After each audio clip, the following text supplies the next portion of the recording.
నేనును అలాగే చేస్తానయ్యా. వారు అలాగున చేసి విస్తారమైన పంటను చూశారు.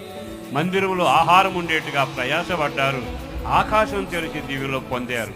ఈ లేఖనంలో దైవజనులను ఇంట్లో చేర్చుకొని పరిచయలో దేవుని చిత్తానికి అప్పగించుకుంది.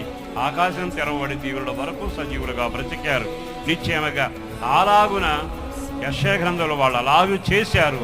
వెలుగు ప్రకాశించింది, సూర్యులాగా ప్రకాశించి, చంద్రులాగా వికసించి, చుక్కలాగా ప్రకాశమానంగా జీవించారు. ఆ కృప మీకు కలుగునగాక, ఆ దీవెనలు మీ సొంతమవునేగాక. ఈ వాక్యం విన్నాక ఇక్కడి నుంచి వెళ్ళేటప్పుడు దరిద్రంతోనే ఉంటావా? చాలదు అని దానిలోనే ఉంటావా? నా కర్మ ఇంతే అనుకుంటావా? నాకు మంచి రోజులు రావనుకుంటావా? పొలముంది పండలేదు అనుకుంటావా? కష్టపడ్డాను చిరిగిన సంచులో వేసింది అని కోరుకుంటావా?